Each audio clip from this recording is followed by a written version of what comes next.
मर्द की मोहब्बत दांत के दर्द की तरह होती है। जब वो करता है ऐसी शिद्दत से करता है, और जब खामोश होता है तो ऐसा लगता है कि उसने कभी मोहब्बत ही नहीं की। मुझे ये एहसास बहुत सुकून देता है। क़यामत के दिन हर चीज़ का हिसाब होगा। मुझे अब लोगों के दिए हुए दुखों पर दुख नहीं होता, बल्कि उन पर तरस आता है। मोहब्बत औरत की ईजाद है और मर्द की दरियाफ्त। ये वो बीमारी है जिसमें मर्द और औरत की बिनाई कम हो जाती है, और कभी कभी तो ये अंधे भी हो जाते हैं। किसी को भी ये हक नहीं कि वो तुम्हें जज कर सके। वो नहीं जानता कि तुम अपने अंदर से कैसे हालात से गुजरे हो। उसने तुम्हारे मुतालिक कहानियां सुनी हैं, मगर कभी वो महसूस नहीं कर सका जो तुमने अपने अंदर किया।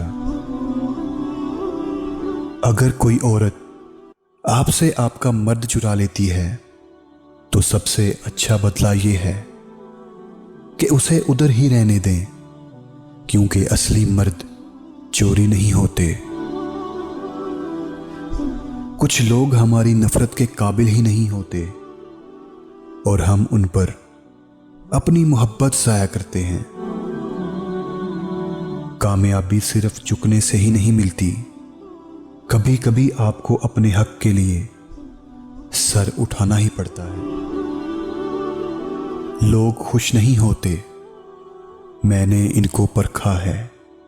चाहते लुटा करके, वक्त को तबाह करके, सारे हक अदा करके, इनकी हर ख्वाहिश को जिंदगी बना करके, दर्द में मुसीबत में हौसले अता करके, मैंने इनको परखा है।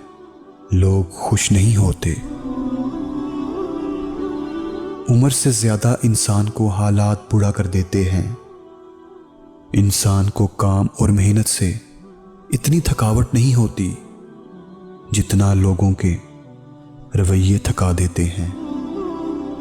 मर्द भी अजीब है, मोहब्बत औरत का जिस्म देख के करता है, और औरत भी अजीब है, जिस्म दिखा के मर्द से इज्जत की उम्मीद करती है। औरत को फंसाया नहीं जाता, बसाया जाता है। खानदानी मर्दों की यही तरबियत होती है।